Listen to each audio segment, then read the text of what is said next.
నా ప్రాణ ప్రియుడా మహనీయుడా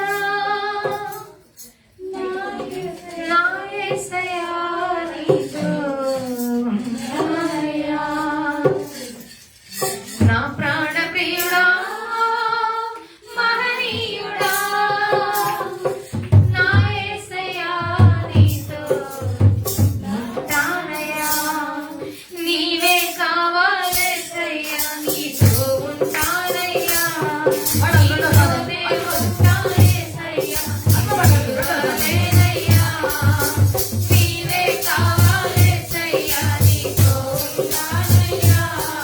నీతోనే ఉంటానేసయ్యా నిన్ను విడువలేనయ్యా. నా ప్రాణ ప్రియుడా మహనీయుడా నా యేసయ్యా నీతో ఉంటానయ్యా. ఆశలే ఆవిరైపోయినా నా బ్రతుకే భారమైపోయినా. ఆశలే ఆవిరైపోయినా నా బ్రతుకే భారమైపోయినా. శ్రమలు శోధించినా నాతో నీవున్నా ధైర్యమే కలిగేనా.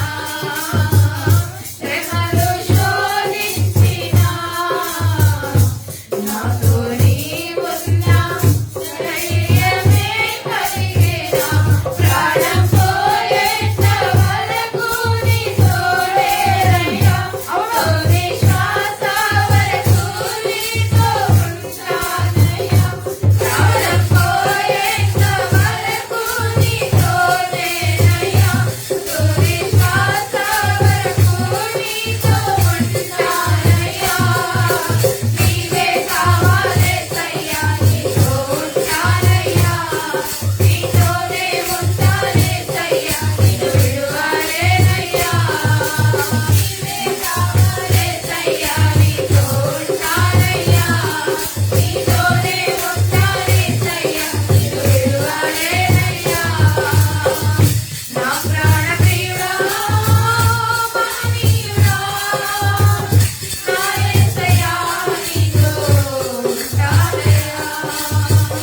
కన్నీరే సంద్రమైపోయినా తుఫాను అలలే చెలరేగినా.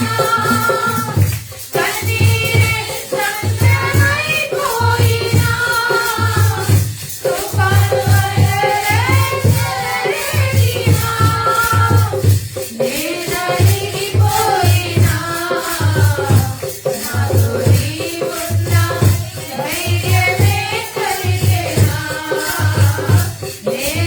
నేనలిగిపోయినా నాతో నీవున్నా ధైర్యమే కలిగేనా.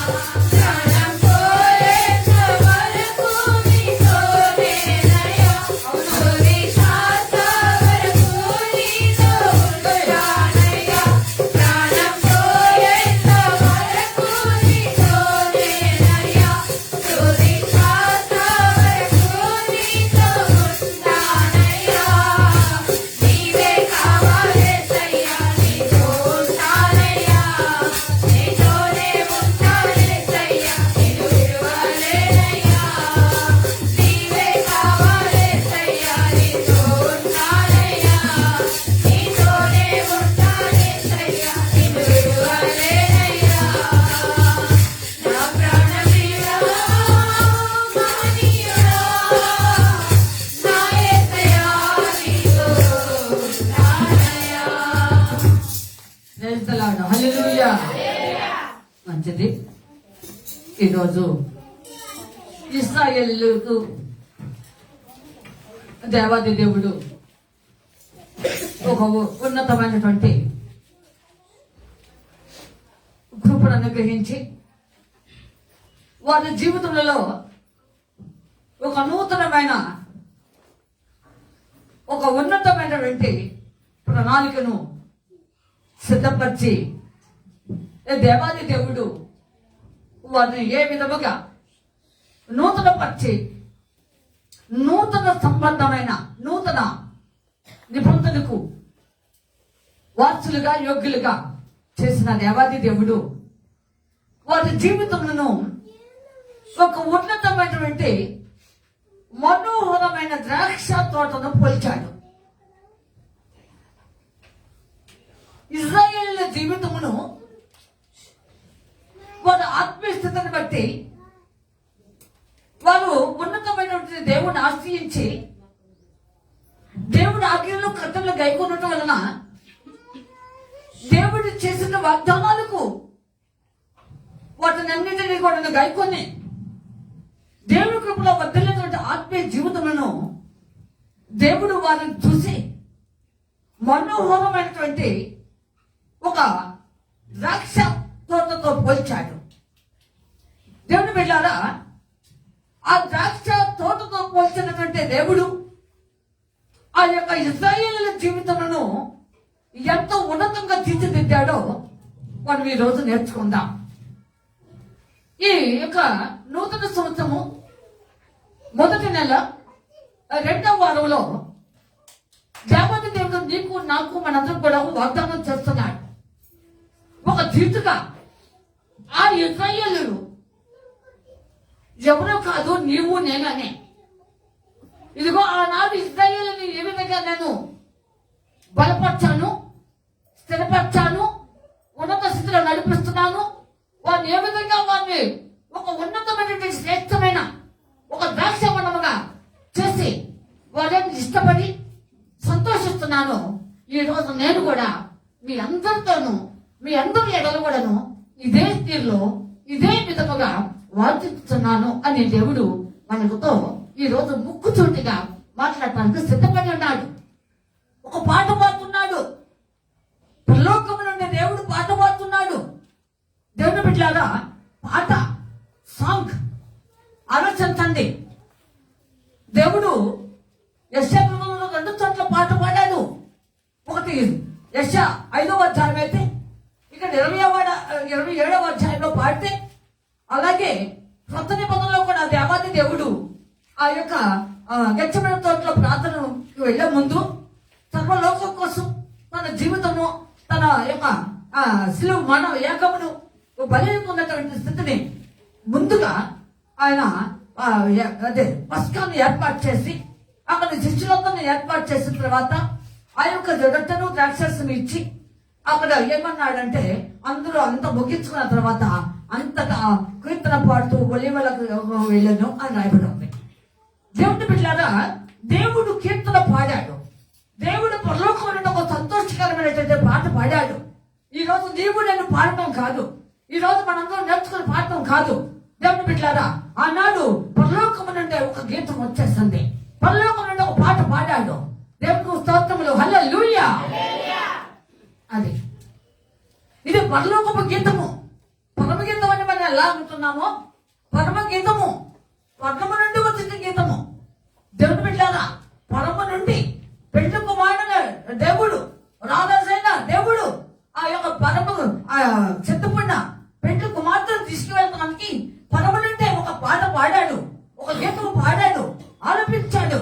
అదే తీర్థ ఇక్కడ కూడాను ఒక పాట పాడాడు. దేవుని బిడ్డలారా, దేవుడే స్వయంగా పాడతాడా? దేవుడే స్వయంగా పాట పాడతాడా? మనం ఆలోచన, దేవుడే స్వయంగా పాట పాడతాడా? అవును, పాట పాడతాడు. ఆయన బిడ్డలు ఎడల వారి ఆత్మీయ అభివృద్ధిని చూసి వారిలో ఉన్నటువంటి ఉన్నతమైన ఆశించింది దేవుడు దొరికినప్పుడు, దేవుడు ఏదైతే ఆ వారి పట్ల ఏదైతే వెతికాడో, ఏదైతే దొరుకుతుందో దాన్ని బట్టి ఆయన అంత కూడాను సంతోష ఆనందములు వ్యక్తం చేస్తూ ఒక పాట పాడాడు. ఒక పాట పాడాడు. ఎక్కడి నుండి చెప్పండి, చెప్పండి, అంతా చెప్పండి. పరలోకము నుండి పాట పాడాడు. దేవుని బిడ్డలారా, ఈ రోజు దేవాది దేవుడు పాడిన పాట నువ్వు కూడా వినాలనుకుంటే, నువ్వు పాడిన పాట కంటే, నేను పాడిన పాట కంటే, మనందరం పాడిన పాట కంటే పరలోకపు తండ్రి యొక్క పాట ఎంత గొప్ప గొప్ప కుటుంబం మీరు ఆలోచించండి, ఆలోచించండి. ఉంది అనేక మార్లు మన బలారాధన తీసుకుంటున్నాం, బాగానే ఉంది. కానీ అంత అయిపోయిన తర్వాత యేసు ప్రభు వారి శిష్యులతో కూడా ఒక కీర్తన పాడుతూ ఎక్కడికి వెళ్ళారు చెప్పాలందరూ? ఒలీవల కొండకి వెళ్ళాడు. ఆ మాట మనం చాలా చదవము, ఆ మాట అనము. కానీ దేవుడు మాత్రము శిష్యులతో కూడా పాడి ఎక్కడికి వెళ్ళాడు? అది యేసు ప్రభువును పాడబడ్డాడు. అది సులువు ఒక వెళ్ళే ముందు ఇదే పాఠం అంటారు, నాకైతే తెలియదు. నా ఉద్దేశానికి అయితే అది ఒక రచయిత సాంగ్ అనుకుంటున్నాను, ఒక విషాదకరమైన గీతం అనుకుంటున్నాను. ఎందుకంటే సొగసైనను స్వరూపమైనను లేదు అని ఆ యొక్క యెషయా 53లో వర్తించిన ప్రకారము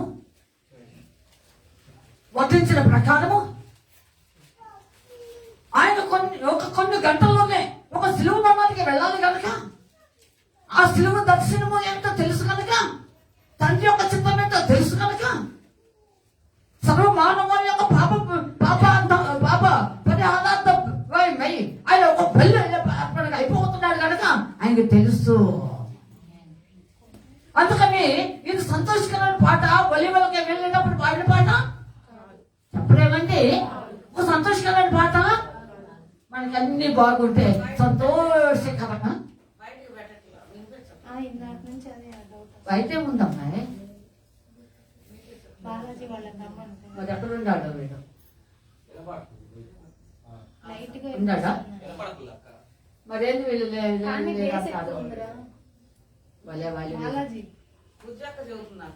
ఏమని మనకి కింద వరకు వినిపించదు. మన మైకులు పైన ఉన్నాయి, కింద అసలు వినిపించం. ఈ చుట్టుపక్కల అసలు వినిపించదు. ఇక్కడ గాలికి వెళ్ళిపోతా ఉంటాయి. ఒక విధంగా ఎదవాగదానికి వెళ్ళండి, ఈ టోన్ వినిపిస్తుందో లేదో. బస్ స్టాండ్ దగ్గరికి వెళ్ళండి, వినిపిస్తుందో లేదో. ఆశయం చర్చి దగ్గరికి వెళ్ళండి, వినిపిస్తుందో లేదో.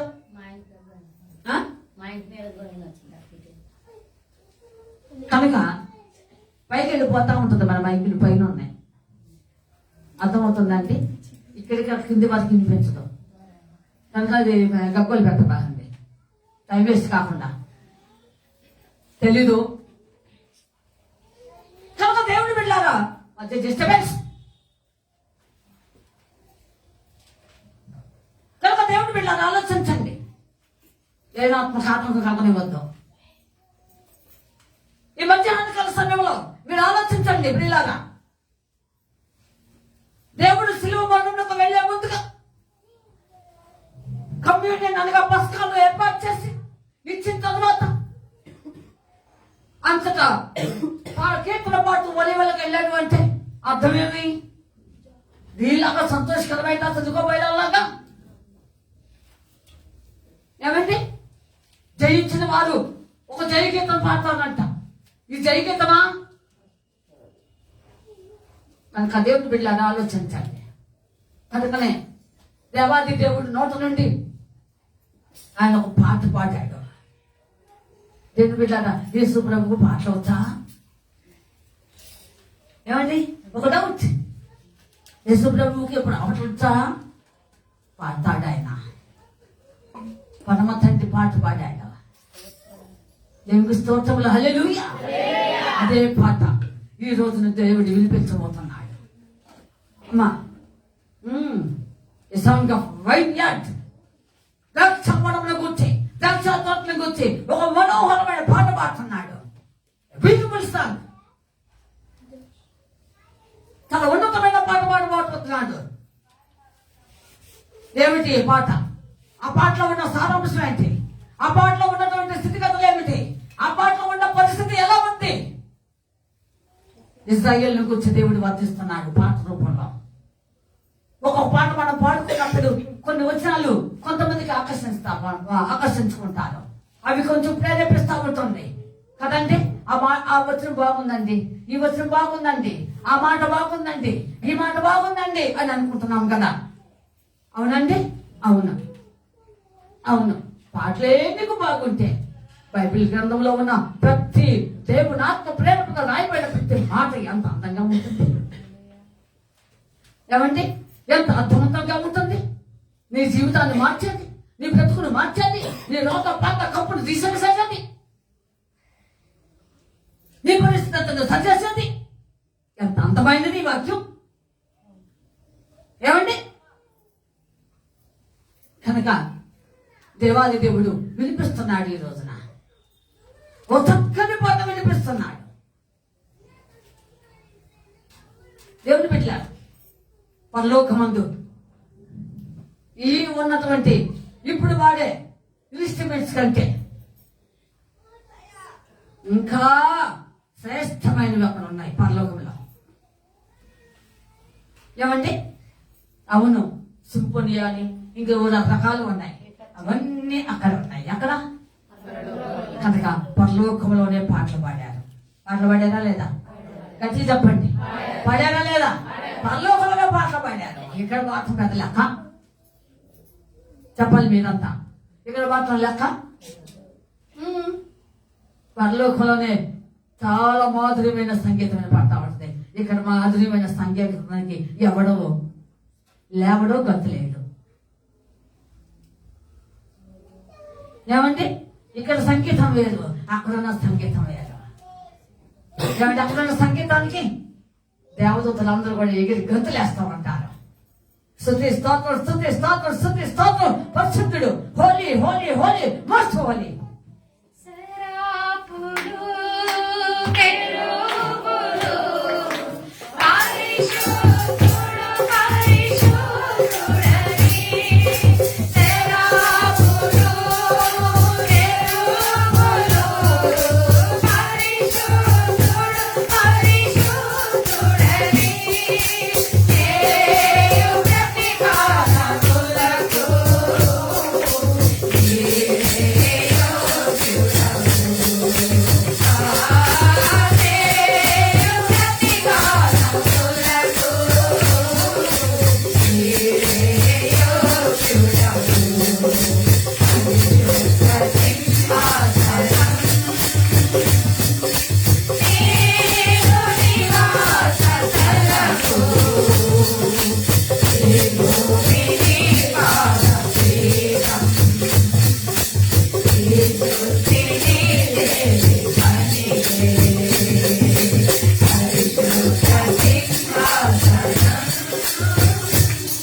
కనుక దేవుని బిడ్డలారా, దేవుడే స్వయంగా నోట నుండి ఒక చక్కని శ్రావ్యమైన మధురమైన అమ్మా వినడానికి ఇంపుగా సొప్పుగా ఆయన యొక్క బిడ్డలైనటువంటి ఇశ్రాయేలులకు సాదృశ్యముగా ఒక పాట పాడుతున్నాడు. ఆ పాట విందామంటారా? చెప్పండి అందరూ. వినటానికి ఇష్టమున్న వాళ్ళందరూ చేతులెత్తండి. హల్లెలూయా. క్షమించండి, యెషయా గ్రంథం 27వ అధ్యాయం. యెషయా గ్రంథం త్వరగా తీయండి. ఆ పాట నీకు కావాలి, ఈ రోజు నువ్వు కూడా పాడుకోవాలనుకుంటే త్వరగా తీయి. యెషయా గ్రంథం 27వ అధ్యాయం 2 నుండి. ఆ దినమున ఆ దినమున మనోహరమగు ఆ. ఒక ద్రాక్షవనముండును, ఆ. దాన్ని గూర్చి పాడుడే. అది దేవుడు పాఠమే కాదు, ఇప్పుడు మనల్ని కూడా పాడమంటాడు కలిసి. ఆయనతో కలిసి పాడటం మాటలా చెప్పండి అమ్మా.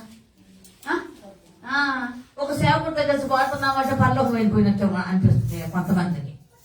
ఒక సేవకురాలతో కలిసి పాడబట్టి భూమి మీద లేవనుకుంటారు. మరి ఇక్కడే అట్లా అనుకుంటే దేవుడు అంటున్నాడు కలిసి పాడండి. ఎవరితో? నాతో, దేవుడితో. పాడుడి పాడుడి. దేవుని బిడ్డారా, ఎంత ధన్యతో ఆలోచించండి. ఆ దినమున మనోహరముకు ద్రాక్షవనమును గూర్చి దాన్ని గూర్చి పాట పాడుడి పాడుడి. ఆ దినమున ఏ దినమో ఆ దినమునంట 1000 ఏండ్ల పరిపాలనలో ఆ దినమున విమోచించుకున్న ప్రజలతో ఆ దినమున ఆయన బిడ్డలు ఎరుసలేముతో అమ్మ ఇశ్రాయేలుతో కలిసి పాడుతున్నాడు. ఓయ్ పాడుతున్నామా? ఆలోచించండి, దేవుని బిడ్డలారా. పాడమంటున్నాడు. ఏమిటా పాట? పాడుకుందాం. యెహోవాను నేను యెహోవాను నేను దానిని ఆ. కాపు చేయుచున్నాను. ప్రతి నిమిషమున నేను దానికి నీరు కట్టుచున్నాను. ఆ. ఎవడును దాని మీదకి రాకుండానట్లు దీవారాత్రము దాన్ని కాపాడుచున్నాను. దేవుని బిడ్డలారా, ఆ 2వ వచనంలో చాలా చక్కగా దేవుడు మాట్లాడుతున్నాడు. ఆ ద్రాక్ష తవ్వడం లేదా తోట ఏదైనా ఒకటే, ఆ తోటను గురించి దేవుని బిడ్డలారా, ఇజ్రాయేలును గురించి, ఇజ్రాయేలు జనాంగమును గురించి ఎన్నో వాగ్దానాలు ఉన్నాయి. వాటన్నిటిని పురస్కరించుకుని యెహోవాను నేను అంతే, నేను అయ్యి అవే అని అంటున్నాడు. అయ్యి అవే యెహోవాను నేను. ఎంత బాగా అంటున్నాడు దేవుడు. మీరు ఆలోచించండి. ఎల్యోన్ అనబడిన దేవుడు, ఎల్ షద్దాయ్ అనబడిన సృష్టి గల దేవుడు, యెహోవా రోహి అనబడిన సర్వశక్తి గల దేవుడు, యెహోవా రాయ్ అనబడిన షెపర్డ్ కాపురన్న దేవుడు, యెహోవా జిద్కిన్, యెహోవా రైటియస్ నీతి గల దేవుడు, యెహోవా నేను అని నేను. ఏమండి, నేను అర్థాలు వస్తున్నాయి చూసారా? ఏమన్నా దేవుడు ఎవరో కాదు నేను అని అంటున్నాడు. ఇంకెవరో వచ్చి కాపు కాయట్లేదు అంటే కాసేవాళ్ళు ఉన్నారు. ఎవరో చెప్పండి. కాదు, సాతాను. ఎవరన్నది? అవును, సాతాను కూడా కాపు కాస్తున్నాడు. సాతాను కూడా యజమానిగా ఉంటున్నాడు. సాతాను కూడా ఏలుబడి చేస్తున్నాడు. సాతాను అనేవాడు తిరుగులాడుతున్నాడు. సాతాను కూడా వాడికి అధీనంలో ఉంచుకుంటున్నాడు. కనుక వాటికి అవకాశం లేదు అక్కడ. అందుకని దేవుడు స్పెసిఫిక్ గా చెబుతున్నాడు, యెహోవాను నేను. ఇంకా తిరుగులేదు మాట. ఇంకొక తావు చెప్పండి ఇక్కడ. ఇంకొకరికి అవకాశం లేదు. యెహోవా అను నేను, యావే అనబడిన నేను. ఆలోచించండి.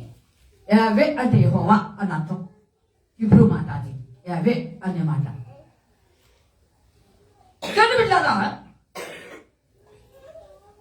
దేవాది దేవుడు చెప్తున్నాడు ఈరోజు.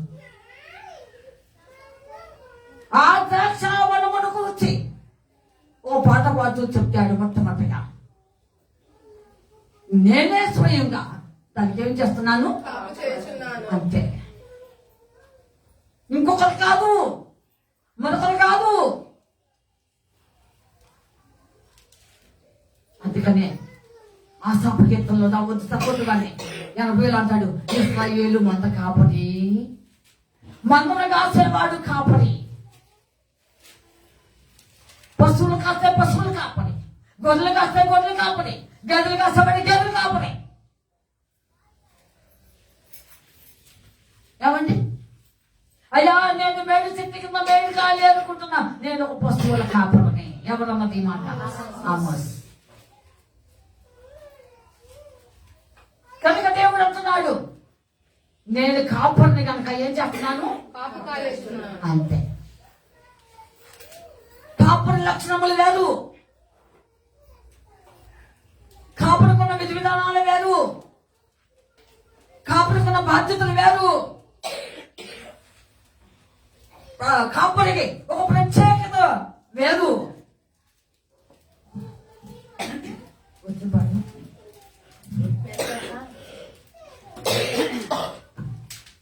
నీ సేవలోనే నా తుది శ్వాసను విడవాలని యేసయ్యా, నీకై బ్రతకాలని ఆశయ్యా, నీవే నా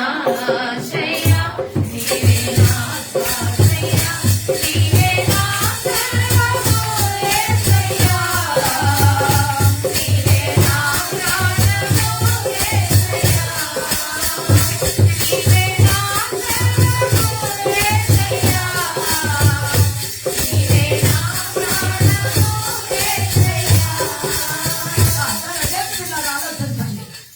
కాపురి కాపుగా వస్తున్నాడు. కాపురికి కొన్ని లక్షణాలు ఉన్నాయి. సంఘంలో కాపరిగా నియమించిన వాడు కాపరి అన్నారు. వాస్తవమే, అందరికి కాపరి ఆయన ఉన్నాడు. అందరికి కాపరి ఉన్నాడు ఆయన. ఆయనే మన ప్రధాన కాపరి.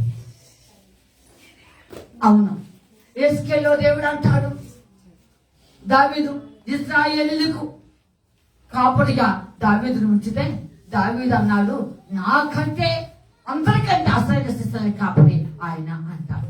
ఆయనే మన ప్రధాన కాపరి. ఆ ప్రధాన కాపరి ప్రత్యేక బాధ్యతలు ఒకటి, గొర్రెలు కావచ్చు, ఆ తోటలు కావచ్చు, అను దినము పర్యవేక్షిస్తూ ఉంటాడు, చూస్తూ ఉంటాడు. దేవుని బిడ్డలారా ఆలోచించండి. గొర్రెలు తీసుకుపోయినవా, నడవలేకపోతున్నావా, మేత తినలేకపోతున్నావా? మేత కూడా రెండు రకముల మేత. ఆహారం కూడా బలమైంది పెడుతున్నామా, బలహీనమైంది పెడుతున్నామా? మేతంతా ఒకటే, మేతంతా ఒకటే. పచ్చగడ్డి అంతా రకరకాల పచ్చగడ్డి ఉంది, ఒకే పచ్చగడ్డి లేదు. ఉందా అంటే చెప్పండి ఎవరైనా. రకరకములు. కొంతమంది ప్రత్యేకంగా వాటి కోసము కొంత పచ్చగడ్డిని పెంచుతూ ఉంటారు కదా, బలమైంది ఏదో ఇంగ్లీష్ బొంగ్లీష్ అనేది ఏదో ఒక గడ్డి. కనుక దేవుని బిడ్డలాగా ఒక బలమైనటువంటి ఇది. అందుకని ఎస్కేల్లో అంటారు 34వ అధ్యాయంలో ఆ యొక్క గొర్రెలకంట బలమైన మేతను ఆ యొక్క పర్వతుల యొక్క దేవుడు సిద్ధపరిచాడంటండి. దాన్ని చాదోమ పొలము అన్నాడు. అది బలమైనటువంటి మేత స్థలము. గొర్రెలకు బలమైన మేత స్థలం అండి సాధోమ పొలం అంటే. అలాగనే ఇక్కడ కూడా దేవుని బిడ్డలారా కాపరి బలమైన మేత, రెండు రకముల మేత. ఒకటి శరీర సంబంధమైనది, రెండు ఆత్మ సంబంధమైనది. దేవుని బిడ్డలారా ఒకటి ఆత్మ సంబంధమైనది, లోతైన వాక్యానుభవం, సత్యము. ఏమండి, మొవాటం చేయరు. దేవుని బిడ్డలారా పెట్ట కథలతో పోదు, జోక్సంతో పోదు. వాక్య అనుభవంలో, పరిశుద్ధాత్మ అనుభవంలో అనేక లేఖనాలు మాట్లాడుతున్నారు. శరీర సంబంధమైన కుదరదు. మనుషుడా ఏమి విత్తుదువో ఆ పరకు నేను వస్తాను. అలాగే దేవుని బిడ్డలారా కాపరి మొదటిగా మంచి ఆహారం పెడతాడు. మంచి ఆహారం పెడతాడు. మొదటి కాపరి లక్షణం. అవి బలహీనముగా ఉన్నవా బలముగా ఉన్నవో చూస్తాడు. ఒకవేళ బలహీనముగా ఉంటే వాటిని వేరు చేస్తాడు. బలమైన వాటిలో నుండి వేరు చేసి వాటికి ఒక ప్రత్యేకమైన విధి విధానాన్ని చూపిస్తూ ఉంటాడు. అలాగే దేవుని బిడ్డలారా కాపరి ఎడతెగక అనుక్షరము అతను దాన్ని పర్యవేక్షిస్తూ ఉంటాడు. అందుకని మన ఇజ్రాయేల్ దేవుడు కొనుకడు కనుక ఆయన క్షణం కూడా కన్ను మూస్తే లోకం ఉండదండి. అలాగే మధ్యాహ్నకాల సమయంలో కాపరి ప్రత్యేకమైనటువంటి బాధ్యతలు ఉన్నాయి, ప్రత్యేకమైన స్థితిలో ఉంటుందండి. అందుకని మన ప్రధాన కాపరి అయినటువంటి ప్రభువు ఇక్కడ చెప్తున్నాడు, యెహోవాను అను నేను అనుదినం ఆ తోటను ఏం చేస్తున్నాను, ఖచ్చితంగా కాపుగా వస్తున్నాను. ఇతరత్ర ఏది దానిలో జొనబడకుండా ఉండాలని దేవుని బిడ్డలారా ఏదైనా వస్తే పాడు చేస్తుందేమో అని, ఏదైనా జొరబడి శ్రేష్టమైనటువంటి ద్రాక్షను ఏదైనా గుంతులుగా కాపు ఉన్న దానిని చల్లాచదనం చేసి దాన్ని పాడు చేస్తాయేమోనని ఎప్పుడు కూడా అనుదినము అనగా 24 hours నేను వారిని కాపు చేస్తున్నాను, చాలా జాగ్రత్తగా చూస్తున్నాను, భద్రం చేస్తున్నాను, వాడు బాగోగులు పరిశీలిస్తున్నాను అని అంటున్నాడు. అలాగే ఈ నూతన సంవత్సరంలో దేవాది దేవుడు 25 కూడా నిన్ను బాగు చేశాడు, భద్రపరిచాడు, కాపు చేస్తూ ఉన్నాడు. అన్ని విషయంలో అన్ని విధంగా నీ పట్ల దేవుడు ఒక ప్రత్యేకమైన తీరులో చూశాడు. కానీ అంతకంటే కూడాను ఈ 26వ సంవత్సరంలో నేను ఇంకా కూడా నీ విషయంలో ఇలాగ ముందుకు వస్తాను అని దేవుడు అభిపిస్తున్నాడు. ఇజ్రాయేలు విషయంలో ఉన్నటువంటి వాగ్దానాలు ఏవైతే మీకు ఇచ్చి ఉన్నానో అవన్నీ కూడాను ఈ రోజు నెరవేర్చడానికి నేను మీ పట్ల వచ్చి ఉన్నానని దేవుడు ఈ రోజు వాగ్దానం చేస్తున్నాడు. అందుకని దేవుడు అంటున్నాడు, యెహోవా అను నేను దానిని కాపు చేస్తున్నాను. రెండవదిగా చూద్దాం, ప్రతి నిమిషమున ఆ నేను దానికి నీరు కట్టుచున్నాను. అది ప్రతి నిమిషమున నేను దానికి నీరు కట్టుతున్నాను. నీరు రెండు విధంగా సాధిస్తాం. ఒక విధంగా చెప్పాలంటే 3 విధంగా కూడా చెప్పవచ్చు. ఒకటి నీరు వాక్యానికి సాధించాం, రెండోది శ్రమకు సాధించాం, మూడోది ప్రజలకు సాధించాం. అంతే. ప్రపంచంలో చూసినట్లయితే చదవద్దు కానీ ఎక్కువగా అక్కడ జలముల ప్రవాహములు అని రాయబడి ఉంటుంది. అంటే విస్తారముగా ప్రజలు ఈ విధంగా వస్తారు ఈ యుద్ధంలో అని ప్రకటన గ్రంథంలో 13లో రాయబడింది. ఇంకా చివరిగా అధ్యాయం 20లో కూడా రాయబడి ఉంటుంది. కనుక దేవుని బిడ్డలారా ఈ మధ్యాహ్న కాల సమయంలో నీరు కట్టుతున్నాను అన్నాడు. నీరు ఒకటి వాక్యాన్ని సాధించాం. వాక్యం లేకపోతే ఆత్మ క్షీణిస్తుంది. వాక్యం లేకపోతే ఆత్మీయ స్థితిలో సంతోష ఆనందములతో ముందుకు సాగలేరు. వాక్య అనుభవం లేకపోతే శ్రమలు వచ్చినా శోధనం వచ్చినా ఆదరణ నెమ్మది సమాధానం కోల్పోతారు. అలాగే వాక్యమే లేకపోతే దేవుడి యొక్క చిత్తం ఏంటో తెలుసుకోలేవు.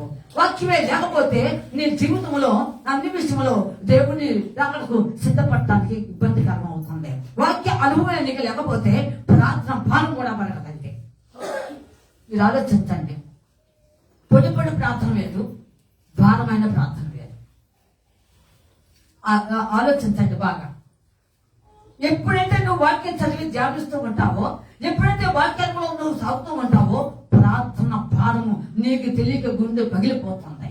నీకు తెలియకుండా వేదనతో నా దైవ చిత్తాసారమైన దుఃఖంతో నువ్వు ఉదయాన్ని కుమరించుకుంటావు. నీకు తెలియదు. ఇలాగా నీరు ఇది వాక్యాన్ని సాధిస్తమైనది. రెండోది కష్టములు, అనేక నష్టములు.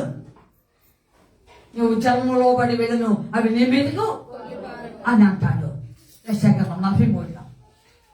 జలములు, నీరు, కష్ట నష్టములు అయినా పర్వాలేదు. దేవుని బిడ్డలారా దేవుడు చెప్తున్నాడు ఇక్కడ ప్రతి నిమిషము. సహజంగా మనం లోకంలో చూస్తే ఏదైనా ఒక మొక్కను నాటినప్పుడు నీరు అధికంగా పోస్తే అది తీసుకున్నంతవరకే నీరు తీసుకుంటుంది. కానీ ఆ బ్లేడ్లు అధికంగా అయినప్పుడు ఆ మొక్క చనిపోతుంది. ఏమవుతుందండి? చనిపోతుంది. కానీ ఇక్కడ అట్లా లేదు పరిస్థితి. ఇది ఇక్కడ అట్లా లేదు. ఇక్కడ పూర్తిగా వ్యతిరేకం. ఎంత నీరు ఎక్కువగా ఉంటే అంత ఉన్నతంగా ఉంటుంది. అందుకని అంటాడు, నీవు ఎప్పుడు నువ్వు నీరు కట్టిన తోట వల్ల ఉబ్బుకుచూ ఉండేదవు అంటాడు యెషయా. అంటే నేను వాక్య అనుభవం, వాక్యంలో వాక్యముతో దేవుని బిడ్డలారా చాలా ధన్యకరమైన జీవితం. అంతే. ఏ పరిస్థితి వచ్చినా తాడుకోగలవు. ఏ స్థితిగతులు ఏ విధంగా నీకు ప్రతికూలంగా ఉన్నా కూడాను నువ్వు దానిని ఎదుర్కోవడానికి బాగా వాక్యం అనే ధైర్యంతో నువ్వు ఒక విధంగా దేవునిలో ముందంజ వేయటానికి ముందుకు సాగుతా ఉంటావు. ఇశ్రాయేలు ఎర్ర సముద్రం చూశారు, బెబ్బేలు ఎత్తిపోయారు. ఏమండి? అలాగే యోర్దాను ప్రళయం వలె ఎగిసిపడుతూ ఉన్నది. యాజకులు కాళ్ళు పెట్టడంతోనే అది నిమ్మలించింది, దారి వచ్చేస్తుంది. అక్కడ జ్ఞాపకార్థంగా రాళ్ళు పెట్టారు, మందసం మోసుకుని ఎత్తరికి వచ్చారు. కనుక దేవుని బిడ్డలారా నువ్వేదైనా సరే దాటగలవు. వాక్యంలో ఉంటే దాటగలవు. ఆ స్థితి నుంచి దాటగలవు. ఆ యొక్క మనస్థితిని దాటగలవు. జీవితం అంతా అగాధకరంగా ఉంటే దాటగలవు. ఎప్పుడు వాక్యమైన నీరు నీ జీవితంలో ఎప్పుడు సమృద్ధిగా ఉన్నప్పుడు, ఎప్పుడు సమృద్ధిగా ఉన్నప్పుడు. అందుకే దేవుడు అంటున్నాడు, నేను ప్రతి దినము ప్రతి నిమిషము ఏమంటున్నాడు, దానికి నీరు కట్టుచున్నాను. నేను ఆ తోటకు, ఆ ద్రాక్ష తోటకు లేదా ఆ వనముకు ప్రతి నిమిషము పాడు కాలేదు. ఆ నీరు, ఆ మొక్కలు పాడు కాలేదు. ఎంత నీరు ఎక్కువగా ఉందో అంతగా గుత్తులు గుత్తులుగా ఆ ద్రాక్ష గెలలు వచ్చేస్తున్నాయి. ఎవరు బిడ్డలారా, నీరు ఎక్కువయ్యే కొలది ఆ మొక్క చనిపోలేదు. నీరు ఎక్కువయ్యే కొలది అది బాగా ఫలించింది. ఎగసిప్పు నాకింది, ఎగసిప్పు నాకింది. ఐగుప్తు దేశాన్ని కమ్మివేసింది, గోడల మీదకి ఎక్కింది, అది ఎమ్మల కొమ్మలు దాటింది, విశ్రామంగా పెరిగిపోయింది. దేవుని బిడ్డలారా, ఆలోచించండి. నీరు ఎక్కువైనంత మాత్రాన అది పాడవలేదు. చక్కగా బాగా గుత్తులు గుత్తులు వచ్చినాయి. ఏమండి, ఈ అమ్మే బండ్ల దగ్గర ఊరగా ఇట్లా కట్టితేనే ద్రాక్ష గల చిన్నది ఇంత సైజుది కట్టితేనే మనం చూడటానికి ఎంతో బాగున్నట్టుగా అనిపిస్తుంది కదా. ఒక చిన్న చిన్నగా కట్టితేనే ఇక అక్కడికి వెళ్ళి పాలిస్తే నా వెళ్ళి ఆ ద్రాక్ష తోటలో చూస్తే నువ్వు తిరిగి వస్తావా అమ్మా? అందుకే కదా కనాను చూడటానికి 12 మందిని ఇజ్రాయేల్ ఒక్కొక్కరిని ఏర్పాటు చేసి గోత్రం ఒక తప్పున మోషే గారిని పంపించమని చెప్పి పంపిస్తే ఊరికే రాలేదు. తిరిగి సంచరించి వచ్చేటప్పుడు ఎవరిని తీసుకొచ్చారు చెప్పాలి. ఒక మనిషిని మోసుకొచ్చినట్టుగా దేన్ని మోసుకొచ్చాడు? ద్రాక్ష గెలను మోసుకొచ్చాడు. దేని స్తోత్రం! శ్రేష్టమైన ద్రాక్ష. అంతే, నీరు ఎంతగా ఉన్నదో ఆత్మీయ జీవితంలో వాక్య అనుభవం ఎంత ఉన్నదో అంతగా ఆత్మీయంలో క్షేమాభివృద్ధిలో వర్ధిల్లుతావు. దేవుడు నాకు సిద్ధపడతావు, దేవుని ఆత్మతో వర్ధిల్లుతావు, దేవునితో అనుభవిస్తావు, దేవుని యొక్క చిత్తం చేస్తావు. అంతే. కనుక ఆ విధంగా దేవుడు అంటున్నాడు, ప్రతి నిమిషము నేను ఊరకనే లేను. కాపు కాగితమకే కాదు,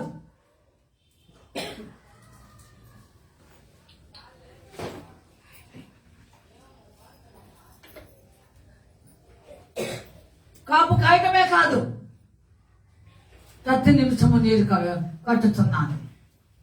ఏం నీరు లేకపోతే ఏమైంది? దేవుని బిడ్డలారా, నేల ఏమైపోతుందండి? అదంతా కూడాను ఎండిపోయి బీటి వారిపోతుంది. అలాగే వాక్యం లేని హృదయము దేవుని బిడ్డలారా ఇలాగే ఉంటుంది. ఇలాంటి హృదయములు దేనికోసం తప్పిస్తాయో తెలుసా? దేనికోసం ఎదురు చూస్తాయో తెలుసా? తొలకరి వర్షం కోసం ఎదురు చూస్తాయి. దేనికోసం చెప్పండి? తొలకరి వర్షం కోసం. సిరిజల్లి పడితే చాలు, రాత్రి అట్లా పడటం ఆగిపోవడం, అలా పడటం ఆగిపోవడం. పడిందా లేదా? చిన్న జల్లెలు. ఇలాగా ఉన్నటువంటి భూమి చిన్న వర్షానికి ఆశపడుతుంది. బాగా వర్షం పడితే ఇంకెట్లుండాలి? సాగు చేయటానికి మెత్తగా అయిపోతుంది. అలాగే వాక్య అనుభవం ఉన్నది. వాక్య అనుభవంలో సాగుతున్నటువంటి ఇది చాలా ధన్యకరంగా ఉంటుంది. సులభంగా లోబడుతుంది. సులభంగా దేవుని వాక్యాన్ని అర్థం చేసుకుంటుంది. లోతైన అనుభవాలు గ్రహిస్తూ ఉంటుంది. ప్రార్థనా భారం పెరుగుతుంది. వాక్యాన్ని ఉన్న వాళ్ళకి ఎవరికైనా మీరు ఆలోచించండి. ఏమండి, వాళ్ళు తెలియకుండానే లోపల ఆత్మ ప్రార్థన చేస్తూ ఉంటుంది. ఎందుకంటే ఎప్పుడు వాడు వాక్యం చదివి ధ్యానిస్తూ ఉంటారు. అసలు వాళ్ళకు తెలియదు. వాళ్ళు పండుకున్నా సరే ఆత్మ మేల్కొని వాక్యాన్ని ధ్యానిస్తూ ఉంటుంది, ప్రార్థన ధ్యానిస్తూ ఉంటుంది, ఆత్మ మెలకుగా ఉంటుంది. అలాగనే ఇక్కడ కూడా దేవుని ఆత్మ చెప్తున్నది. దేవుడు చెప్తున్నాడు, ప్రతి నిమిషము నేను ఏం చేస్తున్నాను, అది నీరు అనే వాక్యం చాలా అవసరం అండి. అవును అవును, వాక్యంలో ఉన్న మధురమైనటువంటి లేఖనాలు సత్యము. ఏమండి, వెలుగులో సత్యము. చీకటి దగ్గరకు ఎవరు నిలబడలేదు, సత్యము దగ్గర ఎవరు నిలబడలేదు. వాక్యం కావాలి, వెలుగు కావాలి. దేవుడు బిడ్డలారా, వెలుగు యొక్క అనేక మంది రాలేరు, కానీ దేవుడు అన్నాడు నిజమైన వెలుగు ఉంటేను అది లోకంలోనికి వచ్చాను. ఆ వెలుగు ఏం చేస్తుంది, ప్రతివాణిని వెలిగించుతున్నది అంటాడు యోహాను గారు. అలాగే వెలుగు మన ప్రభు అయిన యేసుక్రీస్తు వారే. నువ్వు వాక్యం అనే వెలుగులో నువ్వు నడిచినట్లయితే నువ్వు ఎప్పుడు తొట్టుపడవు. వినండి, అందరూ వయమాన్ని ఎందుకు చూసేది చూడండి. కొద్దిసేపు మీరమ్మా ఎందుకు బయట వెళ్ళింది నువ్వు? మరి బయట కూర్చోకూడదు. ఆలోచించండి దేవుని బిడ్డలారా, ఆలోచించండి. వాక్యము నీరు సమృద్ధిగా ఉండాలి. నీ జీవితంలో వాక్య అనుభవంతో నువ్వు మునిగి తేలాలి. ఈ వాక్య అనుభవం ఒకవేళ తప్పుగా ఉందేమో, కోరహ కుమారుడు రాసిన కీర్తనలో చదవద్దు. అక్కడ ఒక భక్తుడు అంటాడు, దేవుని బిడ్డలారా, కోరాసన్స్ ఒక మాట అంటారు, దుప్పి నీటి వాగుడు కొరకు ఆశపడ్డట్లు దేవా నా ప్రాణము. అంటే అర్థమేమిటి? వాక్యాలు తక్కువ, వాక్యం వినలేదా? విన్నా కూడా తృప్తి చెందలేదా? ఏమండి, వాక్యంగా తృప్తి చెందలేదా ఈ ఉదయం?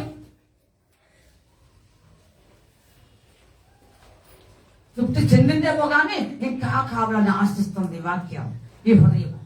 అందుకని చెప్పి అంటున్నాడు భక్తుడు, దుప్పి నీటి వాగుల కొరకు ఆశపడినట్లు దేవా. దుప్పి నీటి వాగుల కొరకు అనే పాట ఉందగా, ఒక చూపాడుగా. నీటి వాగుల కొరకు దుప్పి ఆశించునట్లు నీ కొరకు నా ప్రాణము గొంచున్నది. నీ కొరకు నా ప్రాణము గొంచున్నది. నా ప్రాణమా నా సమస్తమా ప్రభుని స్తుతించుమా. నా యేసు చేసిన మేలులు నీవు మరువకుమా.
ఆలోచించండి దేవుని బిడ్డలారా, నీరు అనే వాక్యం నీ జీవితంలో ఎప్పుడు సమృద్ధిగా ఉండాలి. ఇక చాలు, ఇక చాలు. ఏమండి, ఇక చాలును అన్నటువంటి 3 ఉన్నాయి అంట. ఏమండి, 3 ఉన్నాయి అంట. చదువు అంట, ఎంత బాగా అంటాడు ఆయన. ఇక చాలు అన్నదంట. ఇంకా కావాలి, ఇంకా కావాలి, ఇంకా కావాలంట. నువ్వు భూమి నోరు తెచ్చుకుంటదంట. అది చాలు అన్నదంట. ఏమన్నదంట?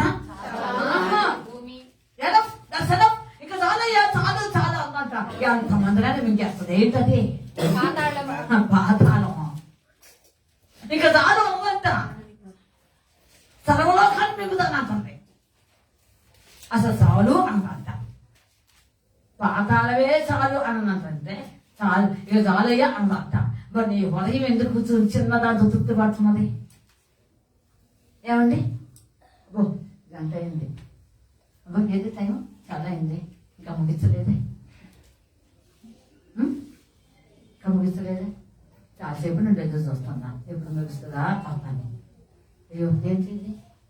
వెళ్దామా? వెళ్ళు. తర్వాత లేండి, వచ్చేవారు మేము కూర్చుంటానండి. ఏమైంది? చాలా టైం అయింది. కానీ ఉదయం తృప్తి చెందుతుంది కొద్దిగా స్వప్నంలోనే. కానీ పాత్రలో మాత్రం అదే దానికంటే నీవు ధన్యుడివి ధన్యురాలు కదా. అవునా కదా? అవును. నీవు ఎంత సమకూర్చుకుంటే, ఏమండి, ఎంత సమకూర్చుకుంటే, ఆ రోజు మన్నా ఎక్కువగా సమకూర్చుకుంటే అమ్మాయి కంపు కొట్టింది, పురుగు పట్టింది, పనికి రాలేదు. కానీ ఈ వాక్యం అనే మన్నా మధురమైన మన్నా. ఇది నువ్వెంత సమకూర్చుకుంటే, ఎంత నువ్వు కూడబెట్టుకుంటే, ఎంత సమృద్ధిగా నీ హృదయాన్ని నింపుకుంటే, దీనికి కొలత లేదు. కొలత లేని ఆత్మ. ఆలోచించండి. మానికతో కొలవడం అవసరం. ఏమండి? దీనికి మెజర్మెంట్స్ అవసరం, ఏం అవసరంలో కొలతలు అవసరం. కొలత లేనటువంటిది నీ ఆత్మకు పరిపూర్ణంగా వాక్యంతో బలపడి ఉండాలి. ఈ వాక్యమే నీలో ఉంటే తొట్టుపడు. భీతి అన్నది నీకు దూరంగా ఉంటుంది. భయపడు. అంతే. వాక్యం నీ సంపూర్ణంగా పరిపూర్ణంగా పనిచేస్తుంటే, ఏమండి ఆలోచించండి.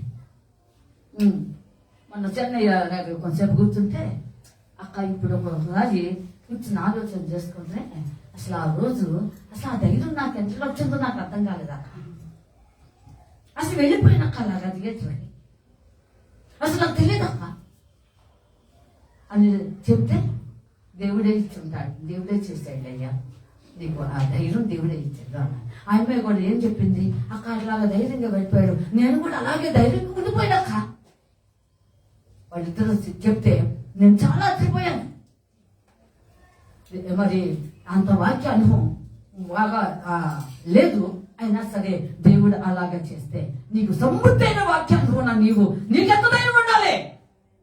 చిన్నదానికి ఎదురు పడతాం, పెద్దానికి తుల్లి పడతాం. బ్యా చీకటి చూస్తే భయం, చీకటి లేదని ఆహారం చూస్తే భయం. ఏం చూస్తాం? ఏముందండి, నేను గబాలను బయటకు వచ్చాను లేదో నాకు ఒక ఆహారం కనపడింది, చదువు వచ్చింది. ఏమొచ్చింది? ఇంకొచ్చేసిందంటమ్మా మహిమ నీకు.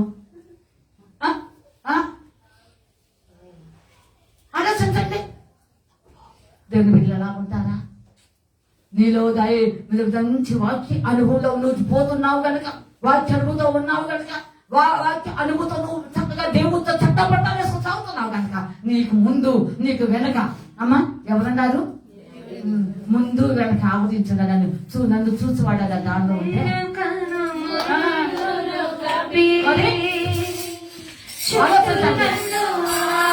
Thank you.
వెనక ఆవరించి ఉన్నాడు.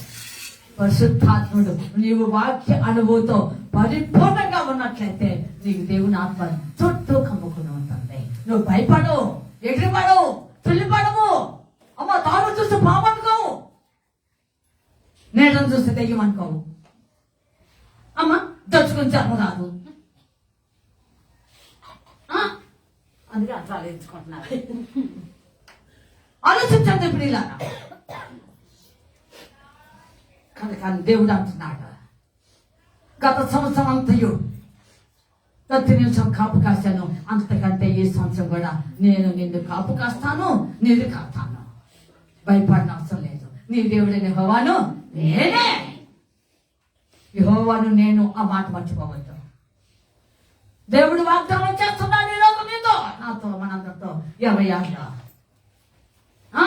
50 అనబడిన దేవుడు వాగ్దానం చేస్తున్నాడు. చూసారా? 3వ గదదు కిందకి. ఎవడును ఆ. దాని మీదికి రాకుండానట్లు ఆ. దీవారాత్రము ఆ. దాన్ని కాపాడుచున్నాను. ఎవడు నువ్వు రాకుండా ఎవడు వచ్చేది? లైకెత్త వచ్చుతున్నాడు, జాగ్రత్త అంటాడు. నహూము గ్రంథం 2వ అధ్యాయం 1వ వచనం చదువు. ప్రగతి ఇంతసేపు కాదు. నహూము గ్రంథం 2వ అధ్యాయం 1వ వచనం. అబ్బా త్వరగా త్వరగా. నహూము 2వ అధ్యాయం 1వ వచనం. త్వరగా ఇంతసేపు. నహూము గ్రంథం అమ్మాయి 1వ వచనం తీయకుండానే లైకత్త నీ మీదికి వచ్చుచున్నాడు. ఆ. నీ దుర్గమునకు ఆ. కావలి కాయము, ఆ. మార్గములో ఆ. కావలి ఉండము, ఆ. నడుము బిగించుకొని ఆ. బహుబలముగా ఎదిరించుము. చూసారా? సాతానుడికి ఒక పేరు ఏమిటంట? లయకర్త. బైబిల్ గ్రంథంలో వెళ్ళి చెప్పాడే, ఏమండి సాతానుడు దేవుడు వారి పేరు పెట్టాడే. ఏం పేరంట వాడికి? లై చేస్తాడంట, మాయ చేసేవాడు. నోటితో సై చేస్తాడు, మాయ చేస్తాడు. ఇట్లా అంటాడు, అట్టంటాడు, ఏమో అంటాడు. పెద్ద మాయ చేస్తాడు. ఎచ్చక మాటలు మాట్లాడతాడు, మాయ మాటలు చెప్తాడు. అనేక మంది పడిపోతున్నారు. అందుకని లైకత్వమే మీదకి వచ్చుతున్నాడు. జాగ్రత్త, జాగ్రత్త, జాగ్రత్త. చివరినాడు ఎవడు దాని మీదకి రాకుండా దేని మీదకే? ఆ ద్రాక్ష తత్వంలో ఒకతో ఒక మొక్క నువ్వే నీ మీద రాకున్నట్టుగా సాతాను ఈ విధంగా వస్తున్నాడు. కనుక ఏం చేయాలి? జాగ్రత్త. అమ్మ కాదు, నడుము కనిపించుకోవాలంట. బహుబలంగా దాన్ని ఎదిరించాలి. బహుబలము అని రాయబడి ఉంది. బలము అన్నాడు అంటే మామూలు బలం. ఒక్క చిన్న తింటుంది అంటే ఒకసారి పోదండి. చెప్పాలి. మా స్వప్న పోయిందా? ఏమనాలి? మళ్ళీ గట్టిగా అనాలి కదా. ఈ సాత్రాలు పోవే మమ్మ గదు మయ్య గదు అంటే పోదు. నువ్వెంత లైవ్ చేస్తే అది ఆ మాయగాడు అంతకుంటాడు. బహుబలము తెచ్చుకోవాలి. నీ బలమునకు రెట్టింపు తెచ్చుకోవాలి. దేవుని స్తోత్రం. నువ్వు కూర్చున్న చోట కూర్చుండకూడదు, లేవాలి అంతే. కటకము చులిపించు, వాక్యం అనే కటకము అంతే. దేవుని బిడ్డలారా, అనుదినము దీనిని ఆ దేవుడు అంటున్నాడు, దాని మీదకి ఎవడు రాకున్నట్లు. దాని మీదకి ఎవడు అంటే ఎవడో కాదు, సాతానే. అపవాదిని ఎదుర్చున్నాడు వాడు పారిపోవును అంటే వాడు వచ్చేసాడు. వీడిని మరి మాట్లాడతాడు సొలొమోను. ఆయుధదారుడు పోల్చాడు. వాడు వచ్చినట్లుగా మీ మీదకి వస్తున్నాడు సాతాను. అందుకే యెషయా ప్రవక్త అంటాడు, బలాఢ్యుడు అని అన్నాడు. బలాఢ్యుడు ఒకరు విశ్రమేయుడా. బలాఢ్యుడు అంటే సాతాను. విశ్రమేశాడు ఎదవాగులో, విశ్రమేశాడు ఎద సముద్రంలో, విశ్రమేశాడు యోర్దానులో. కానీ ఎర్ర సముద్రం నుండి దేవుడిని తీసుకొచ్చాడు, యోర్దాను నుండి కూడాను తీసుకొచ్చాడు. మునిగిపోకుండా తాగకుండా ఉండాలని దేవుని బిడ్డలను ఆలోచించండి.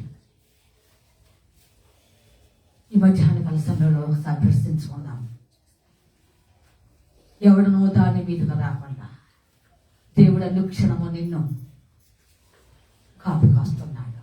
నీరు కట్టడమే కాదు, పొరపాటున ఎవడైనా సాతానుడికి నువ్వు లోబడతావేమో, వాడు మాయ మాటలకు లోబడతావేమో, వాడు ఇచ్చక మాటలకు లోబడతావేమో, వాడు యుక్తి కుతంత్రములకు లోబడతావేమో. అందుకని దేవుడు చెప్తున్నాడు, ఎవడనో నీ మీద రాకున్నట్టుగా. దేవుడు బిడ్డలారా, అసలు సాతానుడు ఎందుకు రావాల్సి వచ్చింది? వస్తాడు. దీనికి ముందు ఒక ప్రశ్న, సాతానుడు ఎందుకు వస్తున్నాడు? ఎందుకు వస్తాడు? ఒకటి, ప్రార్థన లోపం ఉన్నప్పుడు వస్తాడు, వాక్యం లోపం ఉన్నప్పుడు వస్తాడు. ఈ రెండింటికి మించి నీలో ఏదైనా తనకు బలహీనత ఏర్పడినప్పుడు, ఏదైనా ఒక లోపం ఏర్పడినప్పుడు ఖచ్చితంగా వాడు చూపించుంటాడు. అంతే. దేవుని బిడ్డలారా, కనుక నువ్వు ఎదిరించగలిగిన వారిగా ఉండాలి. ఆలోచించండి దేవుని బిడ్డలారా. సంసోను విషయం అందరూ తెలిసిందే, తెలియనిదేమీ లేదు. సంసోన్ని అలా ఎదురుగా పెట్టండి. ఇంకొక అతను చూపిస్తున్నా, యోసేపును ఎదురుగా పెడుతున్నా. యోసేపును ఒకసారి చూడు, సంసోనును చూడు. మీరందరూ చూడాలి, అందరూ చూడాలి. దేవుని బిడ్డలారా, సంసోను పరిశుద్ధాత్మ అనుభవంలోనికి పుట్టినవాడే. యోసేపు రాహేలుకు శరీర సంబంధంగా పుట్టినవాడే. తేడా ఉందా లేదా? పుట్టుకలో ఉంది. కానీ శరీర సంబంధముగా రాహేలు ద్వారా పుట్టినా కూడా పాపములకు పారిపోయాడు. అయ్యో నా దేవుని ఎదుట నేనెంత ఘోరమైనది, నేను ఎలాగ చేయగలను అని అన్నాడు. పారిపోయాడు. దేవుని శక్తిని, దేవుని బలమును, దేవుని పొందినటువంటి సంసోను ఒక విధంగా చెప్పాలంటే యోసేపు ఖచ్చితంగా అతడు ఎవరు? అంతే, సత్యములే. కానీ త్వరగా లోపడ్డాడు, త్వరగా జీవితం నాశనం అయిపోయింది, త్వరగా తను ఉన్నటువంటి సమస్తాన్ని కోల్పోయి వాడేయాడు. ఎవరు బెటరు చెప్పాలి? ఇతరులు ఎవరు బెటరు? అది కాపాడు కొనగలిగిన వాడి ధన్యుడు. రేపు స్తోత్రం. అంతే. కనుక ఏదైనా ఒక బలహీనతకు లోపడిపోవద్దు, లోపడవద్దు. ఎందుకని ఏమేస్తాయితో నువ్వు అలాగ లోపడుతున్నావు? వేస్తే పల్లి పారిపో. ధన్యుడు, ధన్యుడాలు. ఆలోచించండి, ఆలోచించండి. స్త్రీలోలుడు ఎవరు? గట్టిగా ఇతను కాదు, కాదు. అందుకే ఫలించాడు, అందుకే ఫలించాడు. ఐగుప్తు దేశానికి అధిపతి అయ్యాడు. వాటిని సంబంధించుకున్నాడు. అబ్బా, ద్వితీయోపదేశ కాండంలో యేసేపుని కూర్చొని ప్రవచనం చదువుతుంటే ముగింపే ఉండదు. ఏమండి? ముగింపే ఉండదు. ముగింపు లేనటువంటి దీవులు నీకు కావాలి. అంతము లేని జీవి ఆగిపోయే దీవులు వద్దు. యేసేపు వలె నువ్వు ఉంటే, అందుకనే ఎవడు నువ్వు దాని మీదకి రాకుండానట్లు ఏమన్నా అడిగింది? అమ్మా, దివారాత్రము దేవుడే కాపాడకపోతే ఈ వారికి ఏదో ఒక ప్రమాదం వచ్చి చచ్చినట్లు ఉండే, చచ్చిన దానివో చచ్చిన వాడిగా ఉండేవాళ్ళం. ఎప్పుడు మర్చిపోయేవాళ్ళు లోకంలో ప్రజలు, నీ వాళ్ళు, నా వాళ్ళు, బంధువులు అంతా. అవునా కదా? కానీ దేవుడు నిన్ను కాపు కాస్తూ ఈ రోజున దివారాత్రము ఏనైతే నిన్నేం చేస్తున్నాడు? కాపాడుతున్నాడు. నువ్వు బస్సు ఎక్కేటప్పుడు, దిగేటప్పుడు, కారు ఎక్కేటప్పుడు, దిగేటప్పుడు, ట్రైన్ ఎక్కేటప్పుడు, దిగేటప్పుడు, ఏమండి సజీవంగా చనిపోతున్నారు.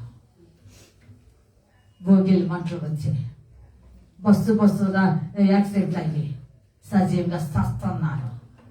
ఈరోజు నీకు నాకు అస్థితి లేదు. దేవుడే దేవారాత్రం కాయకపోతే ఏమవుతావు? చెప్పండి అమ్మా. అసలు ఉండేవాళ్ళమా? ఆలోచించండి ప్రియులారా. ముఖ్యంగా జాబ్స్కి వెళ్ళేవాళ్ళు, డైలీ సర్వీస్ చేసేవాళ్ళు దేవుడి కృప లేకపోతే ఏమన్నా ఉంటుందా? ఒకసారి చూడండి అన్నదాన్ని. అవునా? ఆలోచించండి. దేవుడు అనుదినం దాన్ని ఏం చేస్తున్నాడు? అవును, చుట్టుపక్కల నిన్ను ఆవరించున్నాడు. వాళ్ళు ఒకసారి ఆవరించి పాడాలి. కానీ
దివారాత్మలు, డే అండ్ నైట్ ఇశ్రాయేలు దేవుడు కునుకడు. అలాంటి దేవుడు ఈ రోజు నీ పక్షంగా నా పక్షంగా ఉండబట్టే ఈ రోజు సత్యంగా ఉంటాము. ఏమండి, ఈ నూతన సంవత్సరము అమ్మ 2వ వారం 11వ దినం వాటిలో ఈ క్షణ వరకు అన్నాము. అవును, ఎంత కన్నీళ్ళు. ఆలోచించండి ప్రియులారా. ఒక్కసారి పెద్ద పెద్ద హాస్పిటల్కి వెళ్ళండి, మూలుగుతున్నారు వాడమనే పడకల మీద. ఇన్క్యూరబుల్ డిసీజెస్, కుదరని వ్యాధులు గొట్టు పెట్టాడుతున్నాను. వైద్యం లేదు, గొట్టు పెట్టాడుతున్నాను. నాకు ఆ మాటకి ఇదివే గందులో మాట జ్ఞాపకం వస్తుంది. ఐగుప్తుకు మాది కన్నిక గిలాది వెళ్ళి గుగ్గులు తెచ్చుకున్నా నేను సిగ్గెత్తలేదు. అంటే కుదరని వ్యాధులు ఎక్కడో పడ్డా నేను సిగ్గెత్తలేదు. మంచం లేదు, యాకోబుల మంచం లేదని మంచం లేదా? ఆలోచించండి ప్రియులారా. ఒక్కసారి చూడండి. కానీ ఈ రోజున దేవుడు నిన్ను సజీవంగా ఉంచాడు, సజీవంగా ఉంచాడు. ఆ ద్రాక్షావనము గురించి పాట పాడుతూ దేవుడు అంటున్నాడు, ఆయన ఏర్పరచుకున్న ఇశ్రాయేలు, ఆయన ఏర్పరచుకున్న సంతతి, ఆయన సొత్తైన సంతతి, ఆయన వారైన వారిని గురించి అనేక వాగ్దానాలకు చేసిన దేవాది దేవుడు వాళ్ళ గురించి పాట పాడుతున్నాడు. విషాద పాట కాదు అమ్మా, ఏదో పాట కాదండి. వారిలో ఉన్నటువంటి స్థితిగతులను బట్టి, వారి యొక్క ఆత్మస్థితిని బట్టి, వారిలో ఉన్నతమైన పరిస్థితిని బట్టి వారి గురించి సంతోషంతో అంటున్నాడు. గతంలో ఏ తీరుగా ఉన్నారో ఇదిగో నేను పిల్లలారా చేశాను, ఇంకా కూడా చేస్తానని వాగ్దానం చేస్తున్నాడు. అంతేకాదు ఇంకో మాటలు కిందకు అది దేవుడు అంటున్నాడు, నా ఎందుకు క్రోధం లేదు. దేవుడు బిడ్డలారా, దేవాది దేవుడు చెప్తున్నాడు, మన దేవుడు పక్షపాతి కాదు. దేవుడు బిడ్డలారా, ఎంతైనా నమ్మదగిన దేవుడా, నా ఎందుకు క్రోధం లేదు.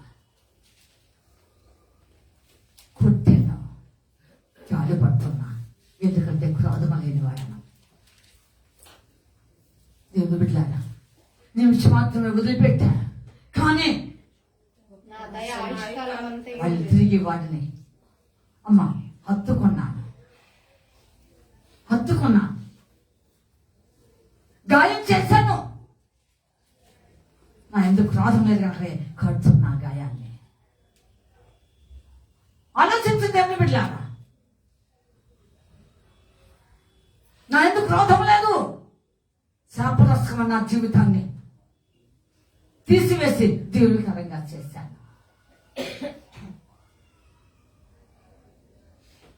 దేవుని బిడ్డలారా, ఆలోచించండి. నా ఎందుకు క్రోధం లేదు. మంచి దేవుడు మనది. ఎంతైనా సరే గొర్రెలకు మంచి కాపరి, ప్రధాన కాపరి ఆయన మన దేవుడు.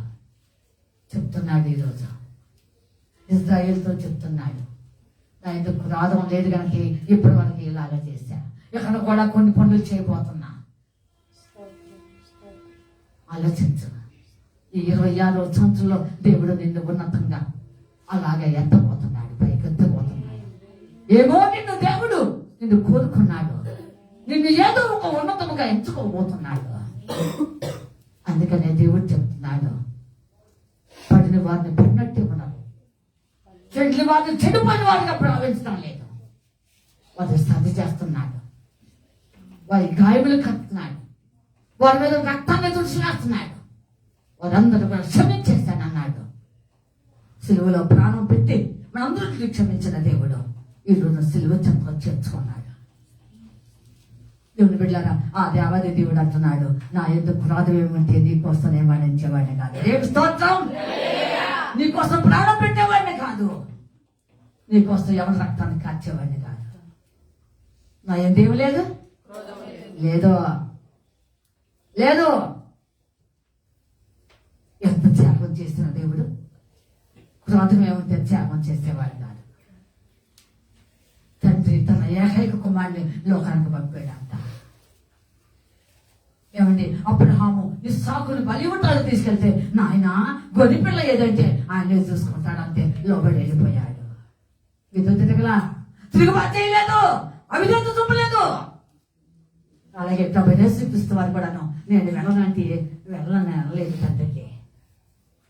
ఇదిగో గ్రంథపుస్తకంలో రాయబడినటువంటి నేనే, ఇదిగో నా గురించి రాయబడింది, నేనే వచ్చి ఉన్నాను, ఇదిగో నేను వచ్చి ఉన్నాను అన్నాడు.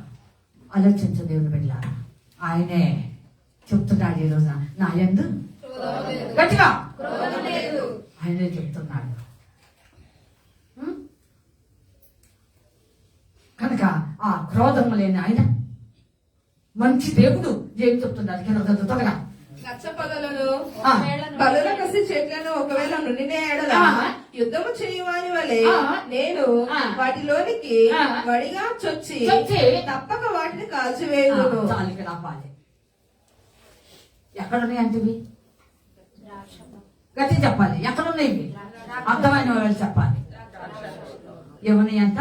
తుప్పలు, ముళ్ళ తుప్పలు ఎక్కడ ఉన్నాయి? అర్థమైతేనే చెప్పండి. ఎక్కడ ఉన్నాయి? ద్రాక్ష తోటలు. నిజమని అంటారా? నీ ఇంట్లో లేవా? నీ ఇంట్లో లేవు. వీళ్ళకైతే పెట్టవే కంప, ఇంట్లో లేవంటారే. ఎందుకమ్మా కంప పెట్టావంటే ఏమి రాదంట. అసలు ఆ ఇంట్లోనే వచ్చి కూర్చొని తెస్తేస్తే అది తెలియలే పాపం వాళ్ళకి. కంప ఏమో ఇంటికి ఉంది, ఇంట్లో లేవంట. బయట పెట్టినా కూడా నీ ఇంట్లో ఉన్నావు. ఆలోచించండి, ఎక్కడ లేవు? మళ్ళీ ఒకసారి చదువు మాట. గచ్చపొదలను బలిరక్కసి చెట్లను ఒకవేళ నుండినే ఎడల ఆగు. ఎక్కడుంటే? గట్టిగా ఉంటే ఉంటే ఆగు. నష్టం ఏంటి? నష్టం చెప్పు, తర్వాత చూద్దాం. ఏమండి, ఉంటే నష్టం ఏంటి?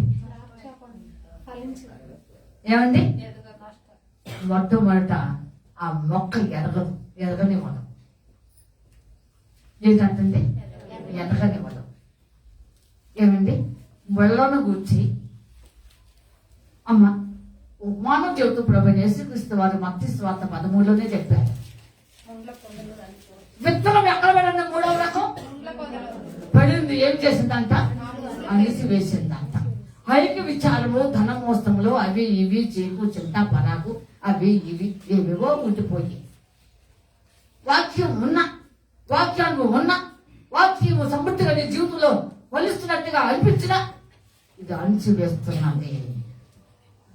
కనుక ఇలాంటిది ఆ తోటలో ప్రభుత్వం చేయటానికి వీల్లేదు అనుకున్నాడు యేసు ప్రభువు. దేవుడు ఆలోచన చేశాడు, శ్రేష్టంగా ఫలిస్తుంది, గుత్తులు గుత్తులు కాయలు వస్తున్నాయి, చూడ ముచ్చటగా ఉన్న తోట, రమ్యముగా ఉన్న తోట, అందముగా ఉన్న తోట, చాలా మనోహరముగా ఉన్న తోట. అబ్బో, దాన్ని గురించి ఆయన ఒకటి అలాగే అసలు వర్ణించడానికి లేదు. ఇలాంటి దానిలో పొరపాటున ఇలాంటివి ఉంటే అవి ఎదగలేవు, ఫలించడానికి కష్టం. ఏమండి, ఒకవేళ నువ్వు తినమో నీరు కడుతున్నా, కాపు కాస్తున్నా వేస్తే వాటికి రావాల్సినటువంటి వాటిని, వాటికి చెందవలసిందన్నీ వేటి చెందుతాయి, వాళ్ళ చెట్లకి కంపకు పోతుంది. కంప వల్ల ఉపయోగం లేదు, కంప కాల్చి వేస్తే పోతుంది. భక్తిహీనులకు, దేవుని ఎరగని అన్ని జనాంగాలకు, తిరుగులాడు ప్రజలకు, మూర్ఖమైన జనాంగానికి, అన్యులకు సాదృశ్యం. కనుక నీకు వాళ్ళకి విచ్చోడిగా ఉండవద్దని దేవుడు చెప్పాడు. విశ్వాసకి అవిశ్వాసకి పొత్తు లేదని చెప్పాడు. ఏమండి, ఆలోచించండి. కనుక ఇప్పుడు ముళ్ళ పొదలతోటి ముళ్ళ పొదలు ఒకదాన్ని తెచ్చుకొని పెట్టుకుని నువ్వు శ్రేష్టమైన ద్రాక్ష పక్క అనుకుని రెండింటికి అంతకత్తి గలిస్తే ఫలించడం మంచిదేమవుతుంది చెప్పండి గట్టిగా. కనుక ఇప్పుడు మంచిది పాడవుతుందని ఇప్పుడు నష్టపరిచేది ఏం చేయాలి? గట్టిగా చెప్పు, తీసివేయాలి. అందుకని దేవుడు పని కట్టుకున్నాడు. అది దీనికి ఎంత చెప్పాల్సి వచ్చింది. దేవుడు ఎంత ప్రేమించాడు, ఎంతో ప్రేమించాడు. ద్రాక్ష తోటని ఎంతో ప్రేమించాడు. మామూలుగా ప్రేమించాడు. ఆయన ప్రేమ శాశ్వతం. దేవుడు మొదటగా ప్రేమించాడా, నువ్వు ప్రేమించావా చెప్పాలి. ఏం చేశాడు దేవుడు? నిజమేనంటారా? మొదటి నుంచి తది వేస్తున్నాం కదా అని వేస్తున్నారా? నిజం చెప్పండి, నేను మిమ్మల్ని నమ్మను. ఎక్కడ ఉందా ఈ మాట? చెప్తే నమ్ముతా. 2 యోహానా, నువ్వు మామూలుగా మాట్లాడు చెప్తున్నా, పింగిరిగా తప్పులు చెప్పాలి. ఎక్కడ ఉందండి? మొదటి యోహాను పత్రిక 5వ అధ్యాయంలో రాయబడి ఉంది, చదువుతావా? మొదటి యోహాను పత్రిక, క్షమించండి, 4వ అధ్యాయము.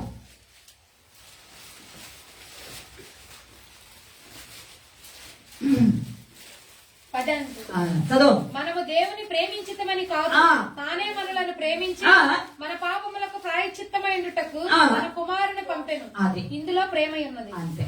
తానే ఏం చేశాడు? మనలను ప్రేమించి. మొదటగా దేవుడు మనల్ని ప్రేమించాడు. కనుక మొదటగా నక్షత్రాలను ప్రేమించాడు. మొదటగా ఎరుగునటువంటి ఆ యొక్క ఇశ్రాయేలును, అమ్మ భూమికి పునాదులు వెలుగుగా వేయకముందే గుర్తెరిగిన ఇశ్రాయేలును, అనేక ప్రమాణాలు వాగ్దానాలు చేసిన ఇశ్రాయేలుకు, పాలిస్తానికి పంపిస్తానికి సిద్ధపడిన దేవుడు, అనేక చంద్రపల్లి వారిని సమకూర్చడానికి సిద్ధపడిన దేవాది దేవుడు ఈ రోజున పని కట్టుకున్నాడు. అలాంటి ప్రజలతో ఇంకొకరు ఎవరు విద్యుడుగా ఉండేవాడు. అందుకనే ఇప్పుడు ఇజ్రాయేల్ దేశము అమ్మ ఏ దేశాలతో సంబంధం లేక ఒంటరి దేశం అవుతుందంట. మీకు వార్తలు వింటున్నారో లేదో నాకు తెలియదు. నన్ను చూడండి, అందరం ఇజ్రాయేల్ ఒంటరి దేశం అవుతుందండి. అయ్యిందంట కూడా. అవును, అయితేనే ఇరాన్ అధ్యక్షుడు ప్రధాని అనే వాడిని ముఖ్యంగా లేపించిందంట ఈ మధ్యలోనే 2-3 రోజులు చెప్పండి. ఆలోచించండి, ఇజ్రాయేల్ ముందు దేవుడు ఎవరిని ఉంచడం. ఒంటరి అయినా పర్వాలా, వారి ఒంటరి అయినా అంతే. ఆలోచించండి. కనుక నీ విద్యుడిగా ఎవరితో ఉంటున్నావా? కంపతో ఉంటున్నావా?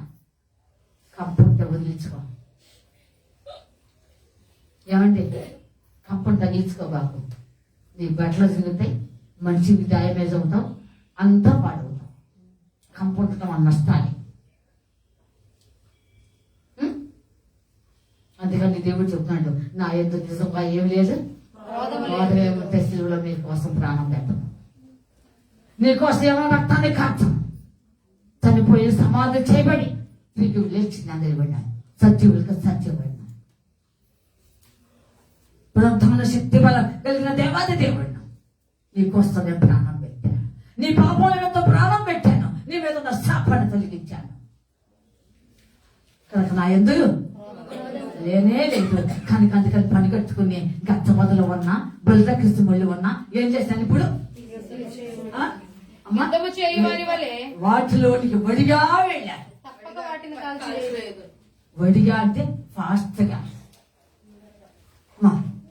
వెళ్ళాను. ఏం చేశాడంట? వాడిని అగ్ని చేత కాల్చివేయుదు. అగ్ని చేత. అగ్ని అంటే అక్కడ ఏమి రాజు పెట్టాలి. ఏమండి వండుతున్న పొదలు అక్కడ ఏమి నిప్పేలా దేవుడు? ఇప్పుడు పొయ్యిలు ముట్టించేవాడు లేదు. అప్పుడు ఒక అమ్మాయి ఎవరైనా పొయ్యి ముట్టించిందంటే ఇంకొక తెచ్చుకునేవాళ్ళు. ఇప్పుడు అంత అవసరం లేదు కదండి. అందుకనే వండుతున్న పొదలో దేవాది దేవుడు అక్కడ ఏమి నిప్పుడు పెట్టలేదండి. దేవుడే వండుతున్న అగ్ని. అగ్ని అయ్యమంటాడు పదాల రూపంలో. ఇక్కడ పరిశుద్ధాత్మ అగ్ని, అలాగా వాక్యం అనే అగ్ని. రోషం కలగద దేవుడు ఎలాగానే దహించు.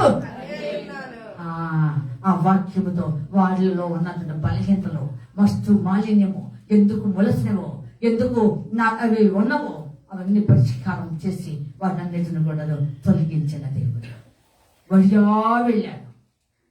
ఎందుకంటే ఎదగో బొదుగు ఉండదు, ముళ్ళు ఉండటం వలన ఎదుగో బొదుగు ఉండదు, మంచిగా ఫలించదు, మంచిగా రాణించదు. అందుకని అవన్నీ కూడా ఏం చేశాడంటండి? కాల్చి వేశాడు. అగ్ని పరిశుద్ధాత్ముడు. అంతే. ఆలోచించండి దేవుడు బిళ్ళారా. అందుకని ఒక పాట ఉంది కదా, అదే సీనాయి పర్వతం మీద అది పాడు. అంతకాల విషయం అగ్ని పొందవల నేను చూడలా.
అగ్ని వచ్చేసి వాటిని కాల్చి వేసిందంట.